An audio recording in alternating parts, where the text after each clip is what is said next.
ソドです。今回は最新話75話の考察をしていきます。次々と明かされた新情報。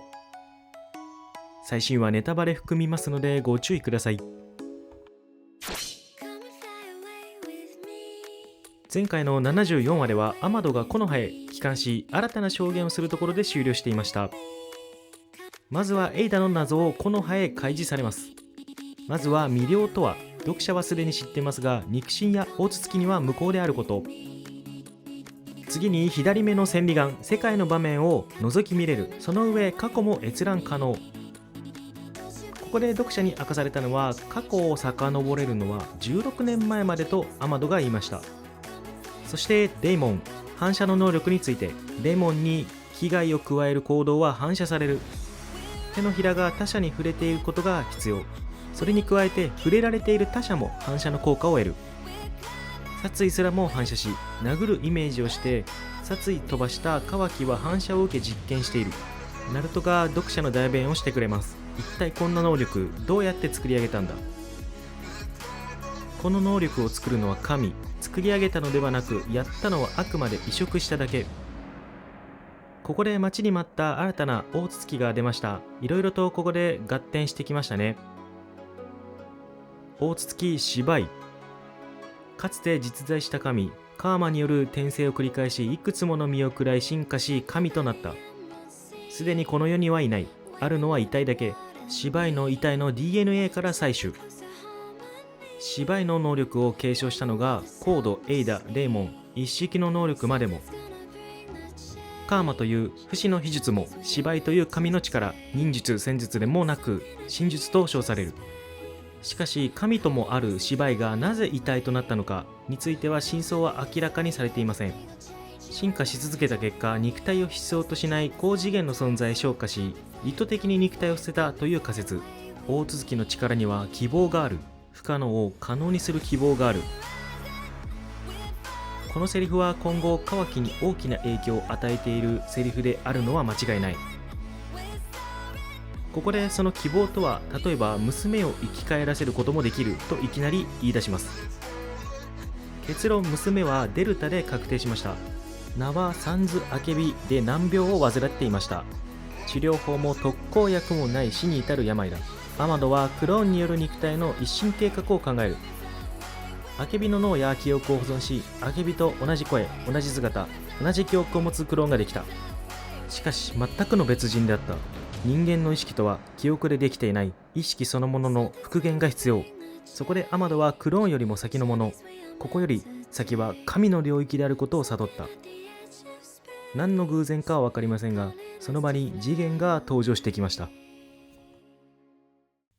協力するなら娘に再び会わせてやる。すがる思いで彼へと身を寄せた。奴らの目的であるチャクラの実がこの里の命と引き換えだとも知らなかったと言います。アマドはまだ娘を諦めてはいなく、カーマによる転生のメカニズムを突き止めた。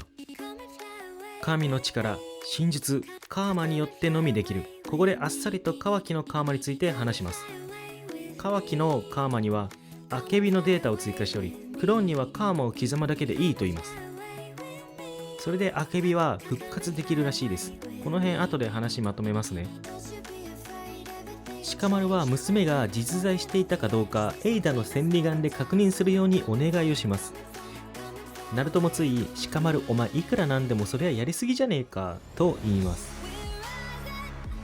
ここでボルトは桃式に話しかけられます。今回は時が止まった空間ではありません。桃式の思考とボルトの思考が混戦、つまり桃式の考えていることが頭に響く状態。桃式はアマドが話した点で不可解があるとボルトに教えてくれました。芝居の話は真実であること。アマドの仮説通りこの次元からは去っている。真実についても同様で、桃式は全ての真実については把握しているとのこと。しかしエイダの能力で引っかかっていた。千里眼は確かに真実であること。しかしあの魅了の力は真実ではない。つまりアマドは嘘をついている可能性がある。ここまで頼りになる桃式は初めてですね。さすが大筒木が言うだけ信憑性がある。そこで場面はエイダの千里眼でアケビを確認。24歳で亡くなっていること。エイダがアマドに肩入れしているとは思えないので、アケビについては本当でしょう。一方ボルトはモモシキに対してはめようとしてるんだろうと言い仲良くありません。するとここでボルトの右目が異変し、未来のビジョンかのような映像を見ることになります。場面は木の葉。シカダイはダチのすることじゃねえとご立腹な様子。なんと美月もご立腹なシーン。そこに立っているのはカーマを使うカワキの姿。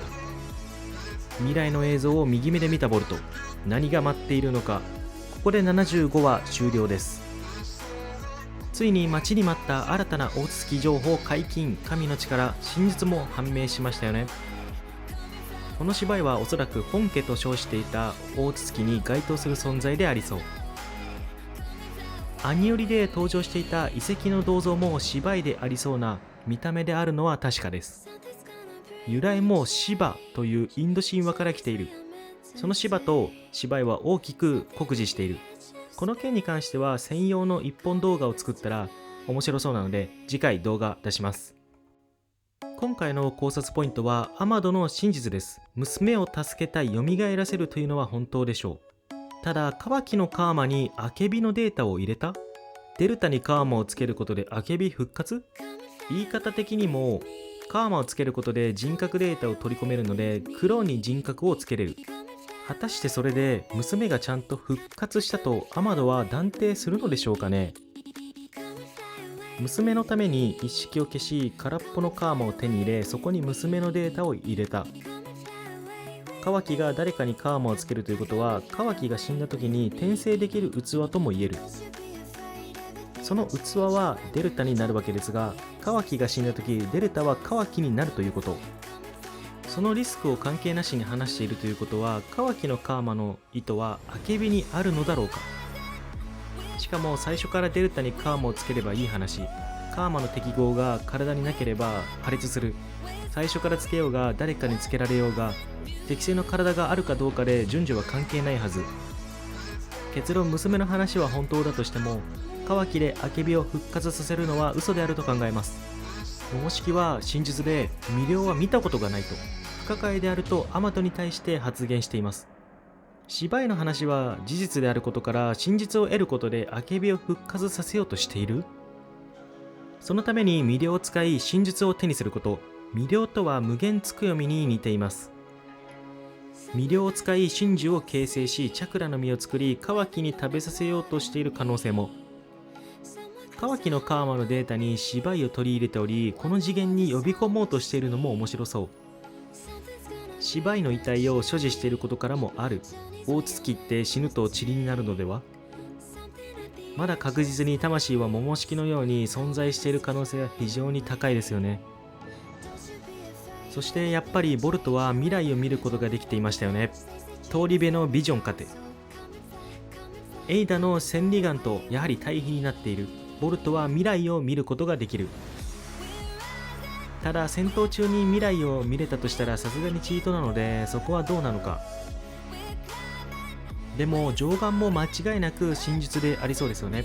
それよりもあの未来映像、シカダイのダチ、美月の怒り、カワキがボルトに何かした可能性が高い。